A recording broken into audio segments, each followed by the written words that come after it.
Hello everyone and welcome to this channel. My name is Mohib and I am a SQL Server professional and a Microsoft Azure certified data engineer. And this is how to work with JSON data in SQL Server Part 2. Before moving further, let me give you a quick recap of what we discussed in Part 1. So in Part 1, I talked about 4 different built-in SQL functions that we can use to basically perform different operations on a JSON object. Let's quickly summarize them here. The isJSON function tests whether a string contains valid JSON or not. So it returns 0 if the input string is not a valid JSON, and it returns a 1 if it is in a valid JSON format. Then the JSON value function extracts a scalar value from the JSON. Remember that it can only extract scalar values and not objects or arrays.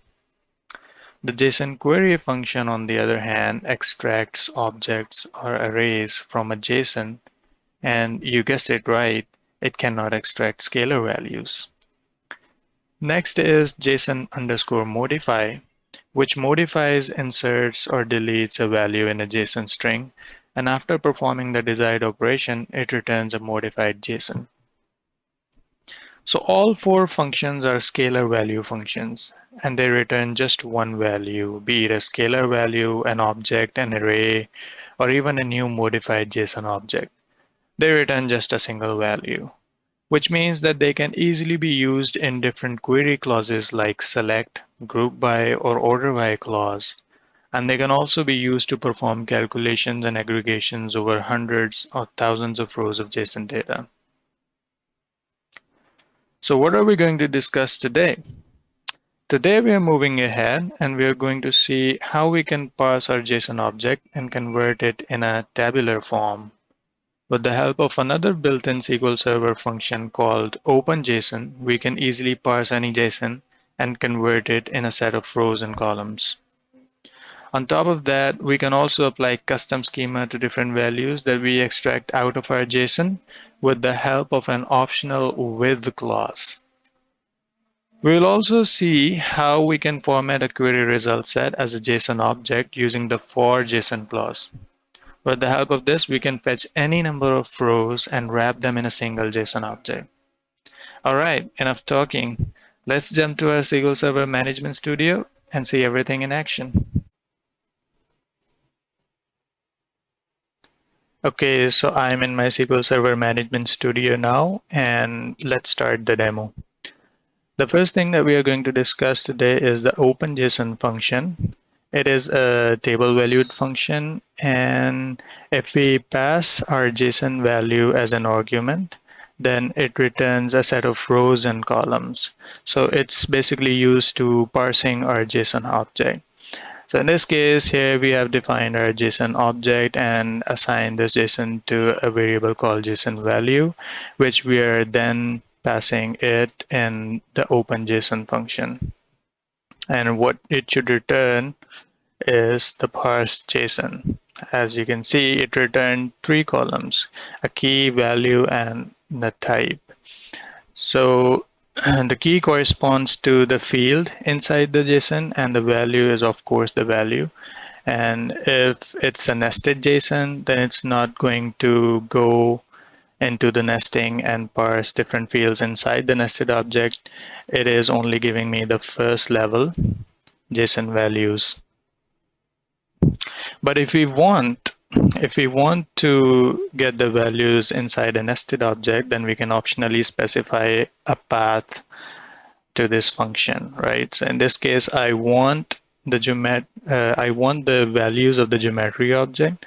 So now if I run this, I will get what's inside the geometry object, right? So I have a type and a point, and then I have a coordinates array, like here. All right. So as you can see, this doesn't give us much control over how we want to parse our JSON.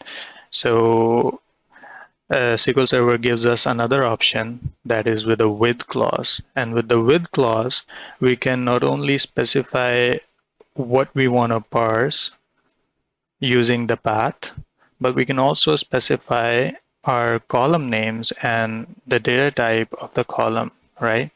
So using this with clause, I am telling this OpenJSON function that I want the sensor value from the JSON. I want the date time value when, and also I want the first and second coordinates of the array. And I'm assigning each value a unique name and a data type, of course.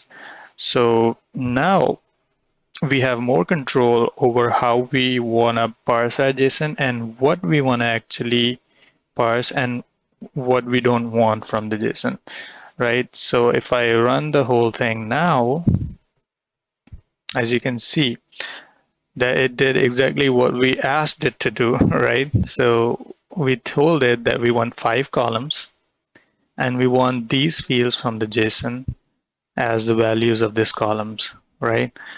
So this is actually giving us much more control over our JSON object. All right.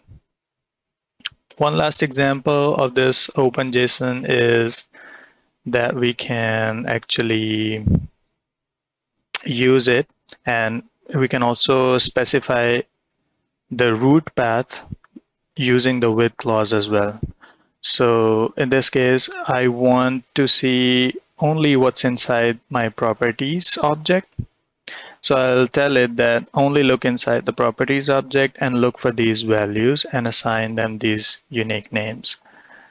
So now if I run this, it gives me what's inside the properties object, right? So I got the rego, I got sensor value, the when, and the temperature reading. Okay, so this was our OpenJSON function. And all right, so before I forget this, if you want this code for part 1 and part 2 of working with JSON data, you can find it on my website as well as on my GitHub account. I will put the link in the description box below so you can directly access it. I will also add the script to create and populate tables that I'm working with so that the code works for you without any errors. Okay, so let's move on to how we can convert a result set into a JSON. And for this, we can use the for JSON clause. And here I have a customers table. And the customer table, if I can query this real quick, it has 150 rows of data. And I want to convert this table into JSON. And in the first place, I want to convert the first customer ID into a JSON object, right? And for this purpose, after writing my query, I can specify the for JSON clause. And it comes with two options, the for JSON auto and the for JSON path, right? So first, let's see what for JSON auto does. So it automatically converts the result set into a JSON, and I have just formatted it. I have just properly formatted it so you can see the results in a better form rather than seeing it here. Okay, so this is what it returned. So as you can see, it convert all the columns into this JSON object. Right. The limitation of for JSON auto though is that it cannot convert a result set into a nested JSON. So if I want to combine some related fields in an object and then nest that object inside my JSON, I cannot achieve that using the for JSON auto clause. And for this purpose, we have the for JSON path clause, and it lets us nest objects and also arrays inside our JSON object, right? And here I can see that I have address line 1, line 2, and postal code, and they're all related to address. So the only thing I need to do here is that give them an alias with the path to where we want to nest this. So I'm telling it that I want address line 1 inside the address object, and same for line 2 and postal code. And after doing this, we just have to, at the end of the query, specify for JSON path clause, and this will convert this result set into a nested JSON. And again, if I can show you the formatted one, so here is what I receive as a result of that query, right? So you can see the line 1, line 2, and postal code are all nested inside address. Okay. All right. Now we have another option. With for JSON path, we can also specify without array wrapper option. And what this does is, if you noticed in our formatted JSON that we have one array wrapped around this JSON. So in case we only want to convert one row of data, we don't actually need an array. So we can use this without array wrapper clause to get rid of this array. As you can see here, now the wrapper array has gone. Okay, moving on.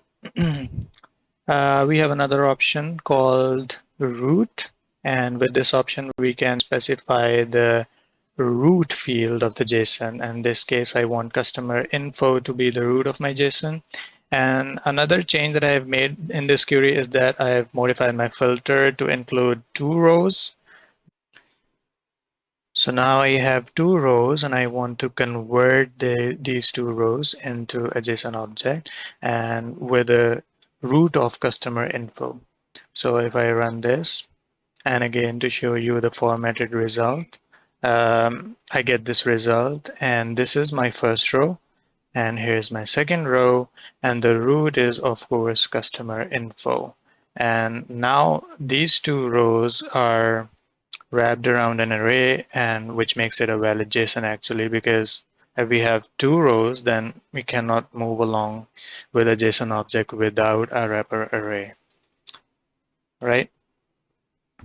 Now let's do something fun. And here I have created a use case, and I wanted to show you how we can use all of these SQL Server built-in JSON functionalities to actually get our desired result set. So for my use case, I want something like this. Here's my full customers table with 150 rows of data, and I want to nest or I want to add each and every row to a JSON object. But not only that, I also want to add a new column with the JSON value for that particular row. So for customer ID 1, I want to create a JSON out of this row and then add that JSON into a new column here against this table. And then, of course, get the result set and store that result set in a table, right? So in order to achieve this, I first need to convert all these 50 rows into a JSON object. So here I'm doing this, with the for JSON path, and I'm also specifying the root of customer info, and I'm assigning all my result set into a JSON. So first let's see what I get after doing this. So I get the valid JSON, right, of 150 rows. And then I want to assign that to a variable, new JSON. So my new JSON now has all these rows in a JSON format, right?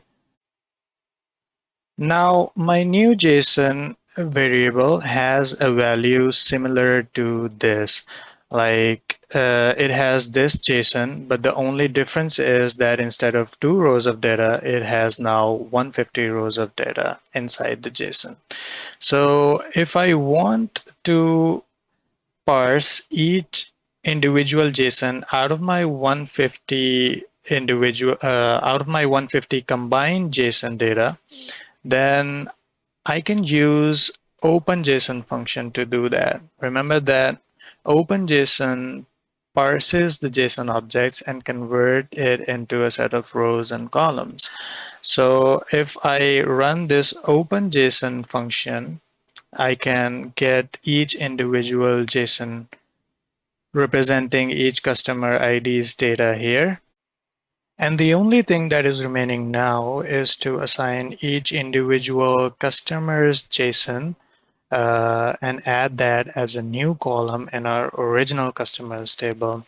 And to do this, we need this customer ID here, and we need the way to extract this customer ID so that we could join back with the customers table on the basis of this primary key, that is customer ID. And the way we can achieve this is by using the JSON value function. So this JSON value function is actually extracting the customer ID out of our parsed JSON, that is out of the results out of the OPENJSON function. And after extracting the value, it's joining back to the customers table on the basis of customer ID, right? So now I can just comment this out because we have used this OpenJSON and the join here. And if I run this again, and I can also first remove this. If I run this again, I get my desired result set, which is adding a new column to the original table, which is right here. So this was my original table, and I have added a JSON value representing each row as a JSON. Right. So now we can also like insert these result set into a new table and create a new table out of it. I've already created it. So if I now create a new table, oh, I don't want to open a whole thing. So now if I query it, sure enough, I have it all stored in my table. So this is how we can achieve different results using a combination of different JSON value functions, right? No, not the JSON value function, like different JSON functions. And one of those we used is the JSON value. Okay. All right, so that is it for this video. We saw how we can convert a JSON object into a set of rows and columns, and also how we can achieve the opposite, like that is converting a result set into a JSON object using for JSON clause. And in this case, we also saw how we can achieve our desired result set of adding a new column to our original table, a new JSON column, and we use some built-in JSON functions. And we also saw the with JSON clause that lets us gain more control over our JSON operations. And that's it. That's what we learned today. And I hope you enjoy learning about JSON. And I wish you best of luck with your upcoming data engineering projects. Take care of yourselves, and I will see you in the next one.